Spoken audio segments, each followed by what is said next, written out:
रयतेचे राजे, हिंदवी स्वराज्याचे सहसंस्थापक छत्रपती शिवाजी महाराजांना नतमस्तक होतो. सामाजिक समतेचे प्रतीक महामानव डॉक्टर बाबासाहेब आंबेडकरजींना अभिवादन करतो. संताजी महाराज, संताजी जगनाडे महाराज, संत आपले राष्ट्रसंत तुकडोजी महाराज आणि संत बसवेश्वर महाराज यांना वंदन करतो. संत गाडगे बाबाला नतमस्तक होतो. आज महाराष्ट्र प्रांतिक तैलिक महासभेच्या वतीने कोल्हापूरच्या या आई महालक्ष्मी जगदंबेच्या पावन स्थळावर महाराष्ट्राच्या संपूर्ण कानाकोपऱ्यातून गडचिरोली पासून तर कोल्हापूर पर्यंत संपूर्ण तेली समाजाच्या या मेळाव्यामध्ये उपस्थित महाराष्ट्राचे पूर्व विरोधी पक्षनेते आणि आपल्या समाजाचे ज्यांनी महाराष्ट्रामध्ये ओबीसी विभागाचे मंत्री म्हणून या महाराष्ट्राच्या 18 पगड जाती 12 गुंतेदारांना न्याय देण्याचा प्रयत्न केला असे माननीय विजय वडेट्टीवारजी, लोकसभेमध्ये माननीय पंतप्रधान नरेंद्र मोदी यांच्या नेतृत्वामध्ये प्रचंड विश्वासाने या महाराष्ट्राचे प्रश्न सोडवण्याकरता ज्यांनी आपला किल्ला लढवला आणि आपल्या समाजाच्या शेवटच्या गरीब माणसाच्या कल्याणाकरता त्यांनी संपूर्ण आयुष्य दिलं असे माननीय रामदास तळसजी या ठिकाणी उपस्थित आमचे समाजाची मुलूक मैदान तो माननीय भूषण गर्डेलेजी, माननीय आपलं कंठर नेतृत्व गजानन शेलारजी, या व्यासपीठावर उपस्थित आमदार अमल महाडिकजी, शिवाजी पाटीलजी, आमदार शिवाजी पाटीलजी, आमदार आव्हाडेजी, मी या ठिकाणी मनापासून आभार मानतो की आज महाराष्ट्रातल्या संपूर्ण तेली समाजाला या पावन नगरीमध्ये येण्याकरता ज्यांनी ऐतिहासिक मेळाव्याचं आयोजन केलं असे माननीय आपल्या समाजाचे नेते संजय विभूतीजी, माननीय बबनराव मोरगडेजी, सुनील चौधरीजी, जयेश बागडेजी, अशोक काका व्यवहारेजी, बबनराव चौधरीजी, श्रीमती पूनम संकपालजी, निलेश शंकवाडजी, निलेश सोनवणे, जगदीशजी वैद्य, नाना सूर्यवंशीजी, पोपटराव गवडेजी, शशिकांत व्यवहारेजी, सतीश वैरागीजी, विलास त्र्यंबकरजी, विशाल डोंगरे, विद्याताई करपे, रोहिणीताई महाडिक, कचरू वेलणकर या ठिकाणी उपस्थित सर्वच पदाधिकारी, अनेक मान्यवर समोर बसलेले आहेत ज्यांची नाव मी घेऊ शकलो नाही, मागे अनेक मान्यवर बसलेले आहेत त्यांची नाव घेऊ शकलो नाही, त्याबद्दल क्षमा करावी. आपले या ठिकाणी माननीय पत्रकार बंधू उपस्थित आहेत, खर तर त्यांचे मी आभार मानतो. मला या गोष्टीचा अभिमान आहे की कोल्हापूरच्या या ऐतिहासिक व छत्रपती शाहू महाराजांच्या पदस्पर्शाने पावन झालेल्या या कोल्हापूर जिल्ह्यामध्ये हा मेळावा होतोय आणि या ठिकाणी छत्रपती शाहू महाराजांनी दिलेल्या आदर्शाला आपण पुढे नेतोय. संत जगनाडे महाराज आणि या ठिकाणी आपल्या सर्व भूमिका त्यांनी या ठिकाणी आपल्या समाजाला दिल्या आहेत. निश्चितपणे संत जगनाडे महाराज यांच्या भूमिकेतनं आपल्याला या ठिकाणी पुढे जायचं आहे. खर तर यापूर्वी संभाजीनगरच्या छोट्या या ठिकाणी मेळावा झाला होता, त्या मेळाव्यामध्ये मी येऊ शकलो नाही, त्याबद्दल भूषणजी आपली क्षमा मागतो. पण खरं तर मला आधी या महाराष्ट्र प्रांतिक महासभेचं अभिनंदन करायचं आहे की महाराष्ट्र प्रांतिक महासभेने या ठिकाणी मागच्या 40 वर्षामध्ये आपल्या समाजाचं सुखदुःख खंबीरपणे या ठिकाणी फिरण्याचं काम केलं. आज महाराष्ट्र प्रांतिक महासभेमध्ये ज्या पद्धतीनं आपल्या समाजामध्ये या संघटनेची या ठिकाणी मजबूती या महाराष्ट्रामध्ये आहे, खर तर ही एक जिवंत चळवळ आहे, ही संघटना नाही आहे. या ठिकाणी महाराष्ट्र प्रांतिक महासभा ही जिवंत चळवळ आहे. आणि मला आठवतं दिवंगत केशर काकू क्षीरसागर असतील, यांनी जे लहानसं रोपटं लावलं, ते लहानसं रोपटं खऱ्या अर्थाने महाराष्ट्राच्या कानाकोपऱ्यात नेण्याचं काम माननीय रामदास तडसजी, भूषण कर्णिलेजी, गजुनाथ शेलारजी आणि संजय भूत सारख्या कार्यकर्त्यांनी केलं. त्याबद्दल मला आपल्या समाजाच्या वतीने, या समाजाचा छोटा कार्यकर्ता म्हणून मी यांचं समाजाच्या वतीने मनापासून आभार मानतो. आपण प्रांतिक दैनिक महासभेकरता जोरात टाळ्या वाजवून सर्वांनी आपण त्यांचं स्वागत करावं. खर तर या ठिकाणी आपण नाव घेतले तर भरपूर आपल्याला फार मोठी यादी आहे. डॉक्टर वसंतराव कर्डिलेजी आहेत, हिराकाका चौधरीजी आहेत, गजुनाथ शेलारजी आहेत, के.डी. चौधरीजी आहेत. या सर्व ज्येष्ठांनी आपल्या संघटनेला वटवृक्षापर्यंत पोहोचवलाय. आज मला या गोष्टीचा अभिमान आहे की ज्या पद्धतीने आज आपला महाराष्ट्र प्रांतिक महासभा ही ज्या पद्धतीने संघटन मजबूत करताय, आपल्या सर्वांना माहिती आहे, सर्वांना ज्ञात आहे की महामानव बाबासाहेब आंबेडकरजींनी या देशाला भूमिका दिली. ती कुणा एकट्या समाजाकरता नव्हती, कुणा व्यक्तीकरता नव्हती. महामानव डॉक्टर बाबासाहेब आंबेडकर असं म्हणाले, ज्या संघटनेमध्ये संघटित समाज निर्माण करण्याची क्षमता आहे, जो समाज संघटित होतो आणि संघटित समाज जेव्हा एखाद्या विषयाला घेऊन पुढे जातो, तो संघटित समाज निर्णय केल्याशिवाय राहत नाही. आणि संघटित समाज झाल्यानंतर जी मागणी समाज करतो, सरकार कुणाची राहो, ते सरकार ती मागणी पूर्ण केल्याशिवाय राहत नाही. आणि म्हणून प्रांतिक दैनिक महासभेचं मी आभार का मानतोय, या महाराष्ट्रामध्ये महाराष्ट्र प्रांतिक महासभेने एखादा आवाज जर केला, रामदास तडसजी, भूषण कर्णिलेजी, गजुमामा शेलारजी, विजय वडेट्टीवारजी, कुणी जर एक आवाज दिला तर महाराष्ट्राची संपूर्ण तेली समाज हा रस्त्यावर येतो. ही जर खरी ताकद महामानव डॉक्टर बाबासाहेब आंबेडकरांच्या प्रेरणेने आणि संताजी महाराजांच्या या ठिकाणी आशीर्वादाने आपल्याला मिळाली आहे, ही खऱ्या अर्थाने मोठी प्रेरणा आहे. आणि म्हणून या ठिकाणी खऱ्या अर्थाने आपल्या समाजाला न्याय मिळतोय. ही गोष्ट खरी आहे की आपल्या समाजामध्ये कष्ट आहे, प्रामाणिकता आहे, उद्योजकता आहे, सामाजिक बांधिलकी आहे, सर्वसमावेशक बंधुत्व आहे आणि आपल्या समाजाने महाराष्ट्रामध्ये संस्कार जपलेले आहे. आपल्या देशाची विरासत, आपले संस्कार जपण्याचं काम आपल्या समाजाने केलं आहे. आणि हे करत असताना एक वेगळी ताकद या महाराष्ट्रामध्ये आपल्या समाजाने निर्माण केली आहे. आणि खरी ताकद आता संघटनेमध्ये आणि आपल्या संस्कारामध्ये एकजूट होत आहे, या गोष्टीचा मला अभिमान आहे. आपला समाज या ठिकाणी प्रचंड मजबूतीने ओबीसी समाज म्हणून प्रचंड ताकदीने काम करतोय. या महाराष्ट्रातल्या 353 जातीचा ओबीसी समाज, 18 पगड जातीचा ओबीसी समाज आणि या समाजामध्ये अत्यंत महत्वाचा असलेला तेली समाज हा या महाराष्ट्राला नवीन दिशा देण्याकरता काम करताय, या गोष्टीचाही मला अभिमान आहे. आणि म्हणून या ठिकाणी संत जगनाडे महाराजांची जी भक्ती आहे, जी क्षमता आहे, जी या ठिकाणी प्रामाणिकपणा आहे आणि जो समाज जागृतीचा मार्ग संत जगनाडे महाराजांनी आपल्याला दिला आहे, तो मार्ग आपल्याला पुढे न्यायचा आहे. या मार्गातून आपल्याला पुढे जायचं आहे.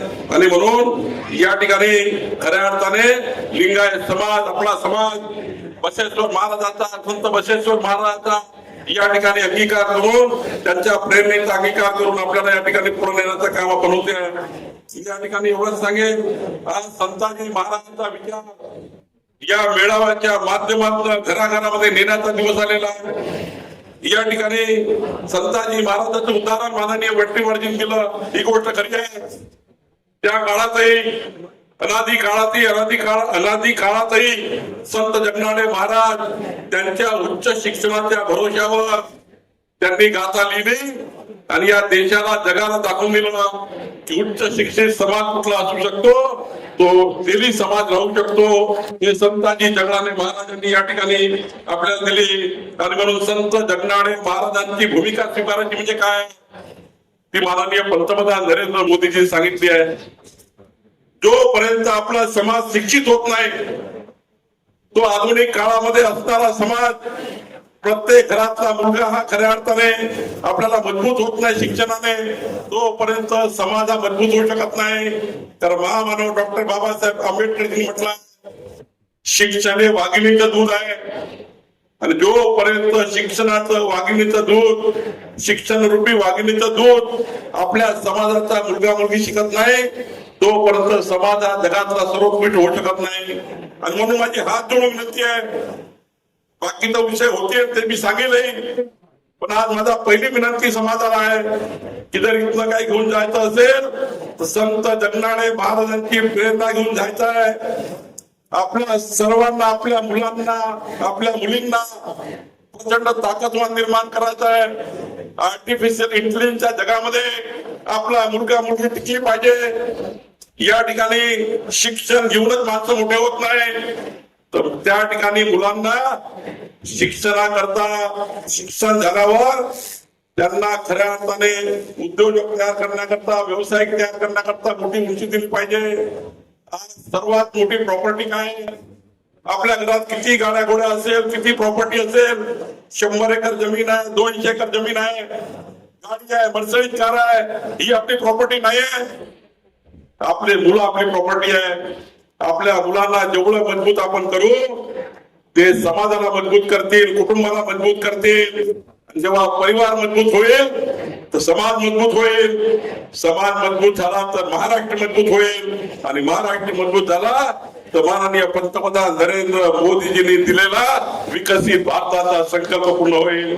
आणि म्हणून या ठिकाणी माझी हात जोडून विनंती आहे की आपल्या मुलांच्या शिक्षणाकरता कुठलीही कॉम्प्रोमाइज करू नका.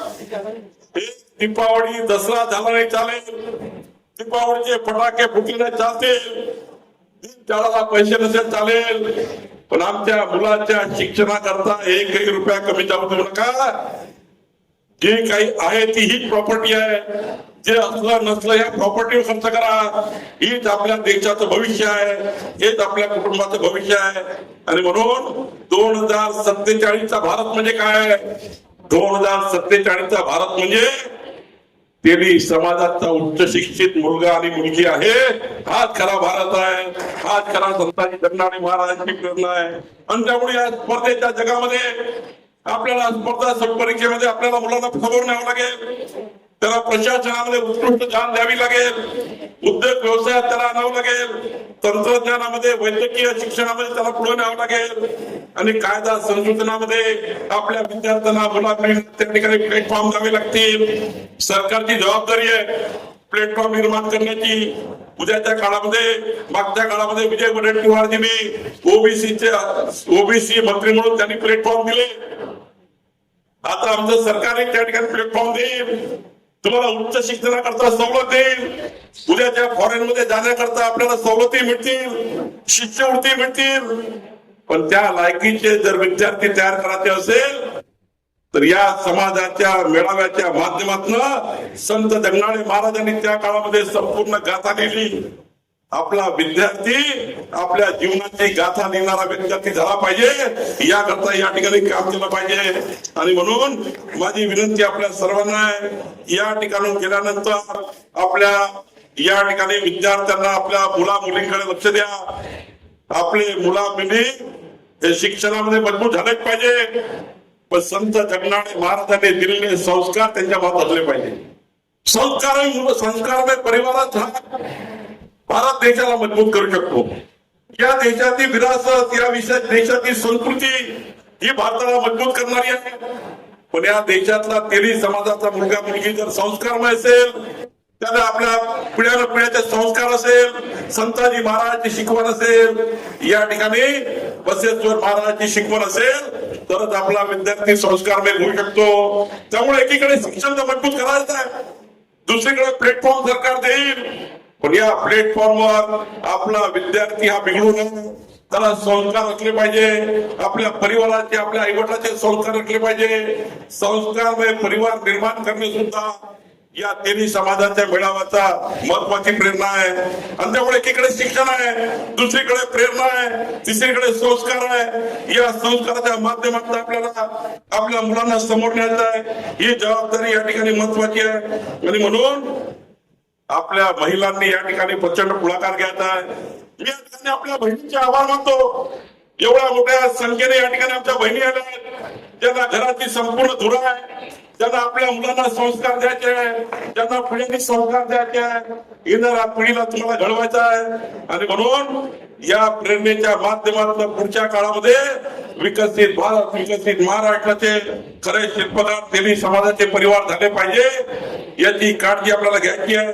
आणि म्हणून याकरता आपण सर्वांनी काम करायचं आहे. खरं तर उशीर भरपूर झाला आहे, जास्त वेळ मी घेणार नाही. पण या ठिकाणी जाती पंथाच्या भिंती कधी संत महात्म्यांनी उभ्या केल्या नाहीये. या महाराष्ट्राला खरी शिकवण संतांची आहे. या राज्याला संतांची परंपरा लाभलेली आहे. हे राज्य छत्रपती शिवाजी महाराजांचं राज्य आहे. या राज्यामध्ये सर्व समाजाला, सर्व व्यक्तीला सोबत घेऊन महाराष्ट्र मजबूत करण्याची भूमिका संतांनी आपल्याला दिलेली आहे. आणि म्हणून या महाराष्ट्रातल्या ओबीसी समाजातल्या 18 पगड जाती, 353 जातीचा ओबीसी समाज आणि त्याला खऱ्या अर्थाने मजबूती देणारा आपला तिन्ही समाज हा खऱ्या अर्थाने महात्मा ज्योतिबा फुलेजी, सावित्रीबाई फुलेजी, संत तुकाराम महाराजजी आणि संत जगनाडे महाराजजींनी जे संस्कार या महाराष्ट्रात दिले, ते संस्कार आपल्याला मजबूत करायचे आहे. आणि म्हणून जाती पातीच्या बाहेर निघून एकंदरीत मजबूत तिन्ही समाज संघटना करायची आहे. आणि या संघटनेच्या माध्यमातून समाजाचे प्रश्न सोडवण्याची जबाबदारी आमची आहे, ती माझी आहे, ती जबाबदारी माझी आहे. आपण सर्वांनी मला सांगितलं, मला वडेट्टीवारजींनी म्हटलं, सर्वांनी म्हटलं, आज आपले नेते आहेत. मी या मेळाव्याला नेता म्हणून आलो नाही आहे, या मेळाव्याला या समाजाचा छोटा कार्यकर्ता म्हणून आलेला आहोत. बरी गोष्ट खरी आहे. व्यासपीठावर ते वडेट्टीवारजींनी म्हटलं, तळसाहेबांनी म्हटलं, भूषण कर्डिलजींनी म्हटलं, समाजाच्या अशा अपेक्षा माझ्याकडनं आहे. ही गोष्ट खरी आहे. याकरता त्या वाढलेल्या आहे की माननीय पंतप्रधान नरेंद्र मोदीजींनी, आमचे गृहमंत्री अमित शहाजींनी, आमचे राष्ट्रीय अध्यक्ष तेव्हाचे नड्डाजींनी, जगतप्रसाद नड्डाजींनी आणि माननीय देवेंद्र फडणवीसजींनी मला जर या राज्यामध्ये महसूल मंत्री म्हणून शपथ नसती दिली तर मी महाराष्ट्राच्या 14 कोटी जनतेची सेवा करण्याचं काम करू शकलो नसतो. आणि खऱ्या अर्थाने मी तिन्ही समाजाच्या या प्रांतिक महासभेच्या या सभेमध्ये मी माननीय पंतप्रधान नरेंद्र मोदींचं, अमित भाईचं, आमचे नड्डाजींचं आणि माननीय मुख्यमंत्री देवेंद्र फडणवीसजींचा आभार मानतो. मला या गोष्टीचा अभिमान आहे की जेव्हा त्यांनी मला शपथ दिली तेव्हा शपथविधी माझा खऱ्या अर्थाने दुसऱ्या नंबरवर करण्याचा त्यांनी प्रयत्न केला. या राज्यामध्ये महत्वाच्या पदावर देत असताना या राज्याचा शपथविधी मुख्यमंत्री आणि 2 उपमुख्यमंत्र्यांनंतर माझा शपथविधी वडेट्टीवारजी महाराष्ट्रामध्ये केला. खऱ्या अर्थाने आज जर मला ही जबाबदारी देवेंद्र फडणवीसजींनी दिली नसती तर या राज्याचा कधी मी महसूल मंत्री झालो नसतो. आणि महसूल मंत्री झालो नसतो म्हणून आज या ठिकाणी या पेनामध्ये काम करण्याची क्षमता आली नसती. या पेनामध्ये काम करण्याची जी क्षमता आहे ही केवळ खऱ्या अर्थाने आपल्या समाजाने दिलेला प्रेम, आपल्या समाजाने दिलेला आशीर्वाद, जनतेने दिलेला आशीर्वाद आणि खऱ्या अर्थाने यामुळे आमच्यामध्ये आता ही क्षमता आली आहे. आणि म्हणून वडेट्टीवारजी सांगितलेली गोष्ट खरी आहे. वडेट्टीवारजी आता तुम्हाला 2047 पर्यंत वाट पाहावं लागणार आहे. बरी गोष्ट खरी आहे की त्यांना संधी मिळणार आहे का 2029 पर्यंत बघा वडेट्टीवारजी, नाहीतर फार काळ विरोधी पक्षात राहू नका.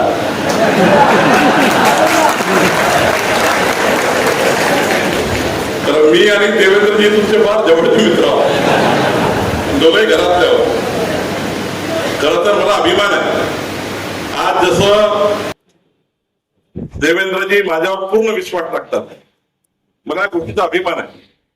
देवेंद्रजी कधी माझी फायले वाचत नाही, मी काय लिहिलं हे वाचत नाही. माझ्यावर प्रचंड मोठा विश्वास आहे. तेवढाच विश्वास राहुल गांधीचा विजय वडेट्टीवारजीवर आहे. पक्षीय राजकारणामध्ये दोघांनी आमचा विश्वास आम्ही संपादन केला आणि खऱ्या अर्थाने आम्हाला माझ्यासारख्या छोट्या कार्यकर्त्याला आज रामदासजी तडस साहेबांचे साक्षी आहे, माझ्याकरता विदर्भातले आहेत, माझ्या बाजूचे आहेत, ते साक्षी आहे की मला जर भारतीय जनता पार्टीने 1995 मध्ये जिल्हा परिषदेमध्ये संधी दिली असती तर 95 पासून सलग 2026 पर्यंत 2दा जिल्हा परिषदेमध्ये, 5दा आमदार, 2दा मंत्री म्हणून आणि तुमची सेवा करण्याची संधी कुणी मिळाली तर माझ्या पक्षामुळे मिळाली, माझ्या नेत्यामुळे मिळाली, तेरी समाजाच्या आशीर्वादामुळे मिळाली, खऱ्या अर्थाने जनतेच्या आशीर्वादामुळे मिळाली आहे. आणि म्हणून वडेट्टीवारजी ही गोष्ट खरी आहे की आज आपण विरोधी पक्षामध्ये प्रचंड अनुभवी एकमेव नेते आहेत, ज्या सभागृहामध्ये आज प्रचंड ताकद, आज सभागृहाची संपूर्ण ताकद काय विरोधी पक्षाची ते एकमेव नेत्याच्या समोर आहे, ते म्हणजे विजय वडेट्टीवारजी आहे. हे आपल्याकरता महत्वाचं आहे. विधिमंडळामध्ये आज जेव्हा वडेट्टीवारजी एखादा विषय मांडतात, बाकीचं मला माहित नाही कोण मांडलं काय होतं, पण विजय वडेट्टीवारजी जेव्हा मांडतात तेव्हा माननीय मुख्यमंत्री असेल, आमचं मंत्रिमंडळ असेल, मी स्वतः असेल, जोपर्यंत वडेट्टीवारचं भाषण संपत नाही तोपर्यंत आम्ही सभागृह सोडत नाही. पूर्ण भाषणामध्ये, एकंदरीत संपूर्ण भाषणामध्ये आज एक प्रचंड मोठा त्या ठिकाणी कणखर आवाज निर्माण करण्याचं काम वडेट्टीवारजी आपण केलं आहे. या महाराष्ट्राचा विरोधी पक्षाचा आवाज वडेट्टीवारजी आहे. त्यांनी माझी तारीफ केली म्हणून सांगत नाही, पण या महाराष्ट्राच्या 14 कोटी जनतेचे प्रश्न सरकार समोर आणण्याची हिंमत ज्या पद्धतीने वडेट्टीवार दाखवतात आणि आम्ही सत्ताधारी पक्षाचे लोक त्यांचं कधी मनावर लागून घेत नाही, कारण त्यांना विरोधी पक्षाची भूमिका मांडायची आहे, आम्हाला सरकार म्हणून काम करायचं आहे, आम्हाला नमून काम करायचं आहे, त्यांना आवाज वाढवून काम करायचं आहे. नमता ही सरकारची जबाबदारी आहे. आणि त्यामुळं तडस साहेब मला किती काही बोललं असेल, माझ्यावर कोणी टीका केली असेल, पण सरकारमध्ये जेव्हा आपण असतो तेव्हा नम्रतेने स्वीकारावं लागतं. नम्रपणे स्वीकारून या ठिकाणी आपली भूमिका पार पाडावी लागतं. सत्तेची जबाबदारी आहे समाजाच्या शेवटच्या व्यक्तीचं कल्याण करणे आणि विरोधी पक्षाची जबाबदारी आहे सभागृहामध्ये विरोधी पक्षाचा आवाज, जनतेचा आवाज हा प्रचंड ताकदीने उचलणे. आणि म्हणून या ठिकाणी वडेट्टीवारजी सांगितलं आहे की येणाऱ्या विधिमंडळात ते मांडणार आहे, ते जे मांडतील माननीय वडेट्टीवारजींना मी शब्द देतो, तुम्हाला मांडण्याची फार गरज पडणार नाही, पण एखाद्या वेळी तुम्ही मांडण्याचा प्रयत्न केला, एखादी भूमिका तुम्ही मांडली तर सरकार म्हणून त्या सर्व निर्णयाची जबाबदारी माझी आहे.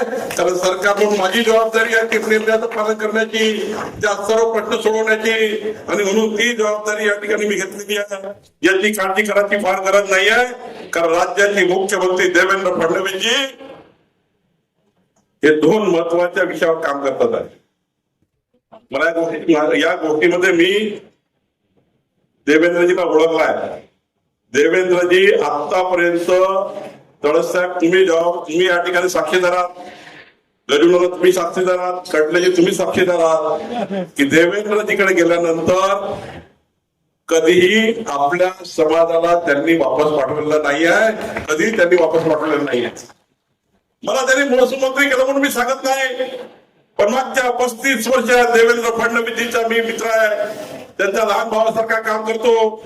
त्यांनी समाजाच्या ज्या ज्या संघटना, त्या संघटनेला, त्यांच्या मतदारसंघाची संघटना असो की महाराष्ट्राची संघटना असो, विजय वडेट्टीवार जरी गेले तरी विजय वडेट्टीवारजी तुमचाही कागद त्यांच्याकडनं कधी परत येत नाही, कारण तेवढा आदर वडेट्टीवारचाही माननीय देवेंद्रजी करतात. आणि म्हणून आपल्या समाजाच्या अपेक्षा आहेत की या राज्याचे मुख्यमंत्री देवेंद्र फडणवीसजी आणि मी या समाजाच्या सर्व जेवढ्या मागण्या तेवढं सोडवलं पाहिजे.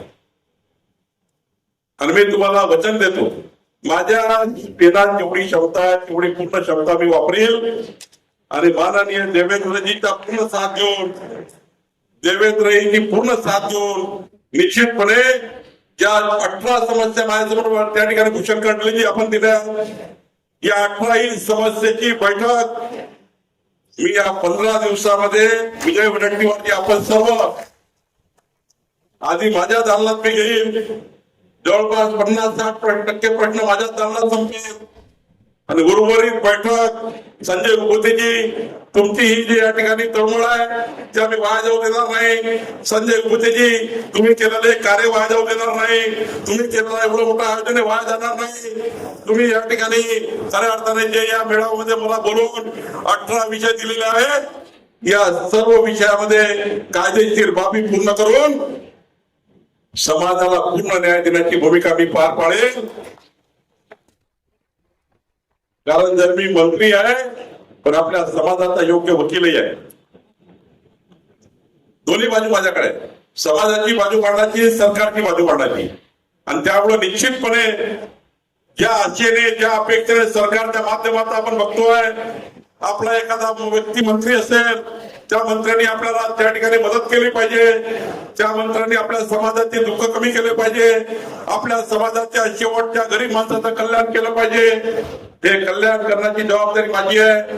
आणि म्हणून या ठिकाणी सर्व 18 प्रश्नावर आणि आता एरणीवर असलेला या ठिकाणी कच्चा तेल जे आहे त्याचा या ठिकाणी पाबंदी आली आहे, त्या पाबंदीवर तुला तेल विकणाऱ्यांची पाबंदी आली आहे, त्या पाबंदीवर तातडीने निर्णय करण्याची गरज आहे.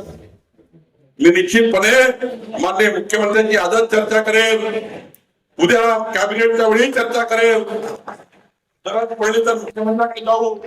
पण या ठिकाणी या हजारो व्यवसाय करणारे केवळ एकट्याच तेली समाजाचे नाही, पण या राज्यामध्ये वेगवेगळ्या समाजाची लोक खुल्या तेलाच्या माध्यमातून आपलं जीवन चालवतात, त्यांचा निर्णय करण्याची गरज आहे.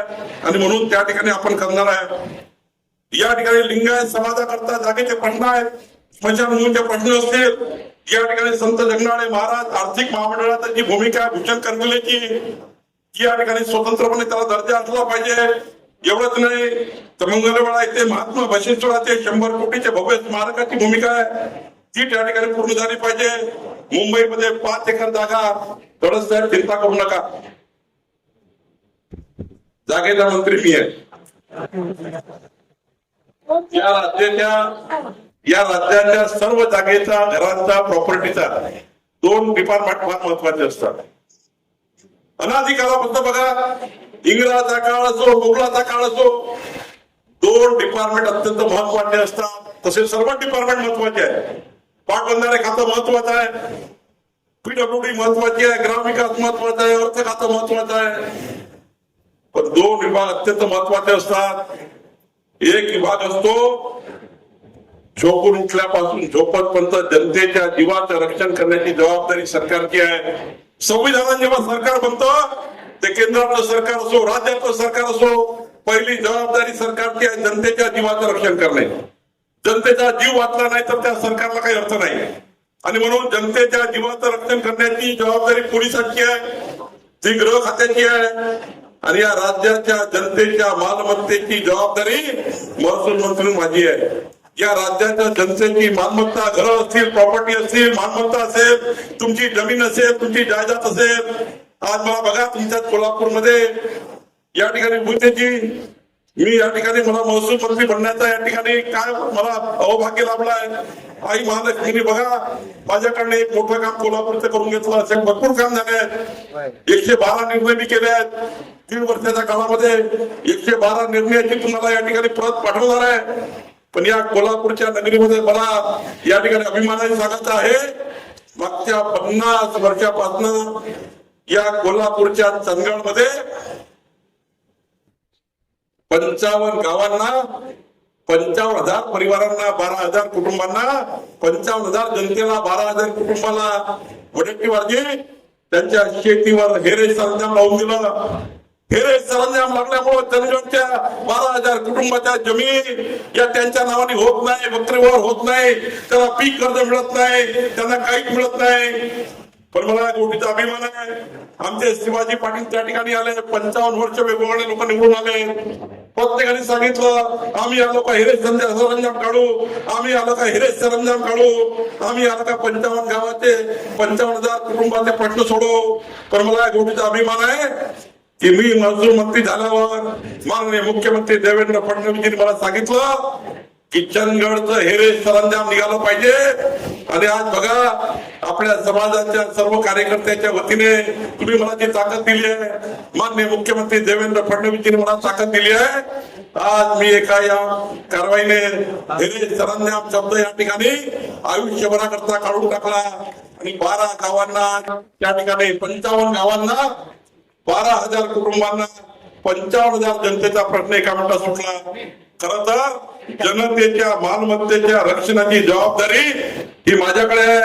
आणि म्हणून वडेट्टीवारजी जे आपण सांगताय की महाराष्ट्राच्या सर्व तेली समाजाच्या ज्या ज्या जागा असतील त्यांना न्याय मिळवून देणे, या ठिकाणी लिंगायत समाजाकरता त्या ठिकाणी स्मशानभूमीचे प्रश्न सोडवणे, आणि आपल्या ठाण्यातली जी मुंबईची जागा आपण मागितली आहे ही या ठिकाणी कर्डिलेजी गजुनाना या महिन्यामध्ये मी मंत्रिमंडळात जाईल आणि आपल्या तेली समाजाची जागा मी म्हणून दिल्याशिवाय राहणार नाही. काळजी करू नका.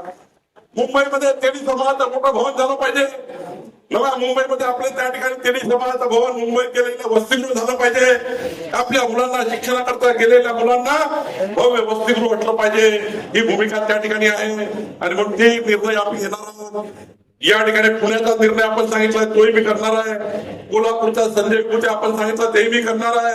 कुठलाही निर्णय जे माझ्या क्षमतेमध्ये असेल मी एक पक्क सांगेल, संत जगनाडे महाराजांचा जो आशीर्वाद आपल्यावर आहे तो सच्चाईचा आहे, तो इमानदारीचा आहे, तो मेहनतीचा आहे, तो प्रामाणिकपणाचा आहे. आणि खऱ्या अर्थाने या प्रामाणिकपणाबद्दल कुणी शंका करायची गरज नाही. माझ्यामध्ये जी जी क्षमता असेल वडेट्टीवारजी तुमच्यामध्ये माझ्यामध्ये या दोन्ही क्षमतेचा वापर करून या महाराष्ट्राच्या तेली समाजाच्या लोकांना समाजाला निर्णय करून देण्याची जबाबदारी आपण दोघे स्वीकारू. काळजी करायची गरज नाही. सर्वांनी या ठिकाणून प्रचंड मजबूतीने आपल्या समाजाला मजबूत करा, संघटित समाज करा.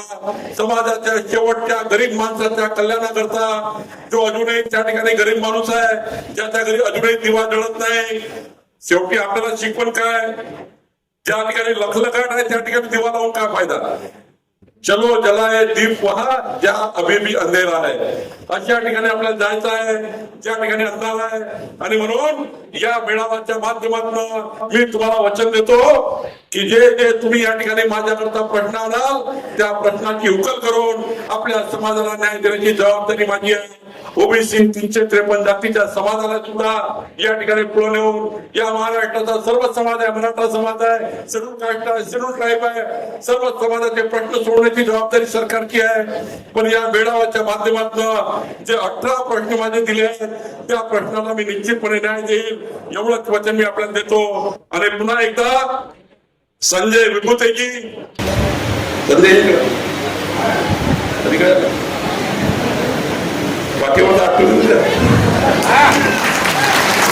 संजय विभूते करता एकदा जोरात टाळ्या सर्वांना. आणि आपले कोल्हापूरचे सर्व या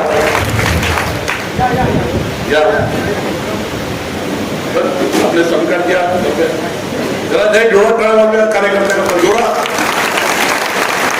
यांनी आपल्या सर्वांची महाराष्ट्राच्या जनते आपल्या सर्व तेली समाजाच्या पदाधिकाऱ्यांची आणि जे लोक या ठिकाणी चांद्यापासून बांध्यापर्यंत आले सर्वांची उत्तम व्यवस्था केल्याबद्दल मी संजय विभूतेजी आणि आपल्या कोल्हापूरच्या सर्व समाज बांधवांचे मनापासून आभार मानतो आणि तुमच्या आशा अपेक्षा पूर्ण करण्याची जबाबदारी घेतो. खूप खूप धन्यवाद. धन्यवाद सर.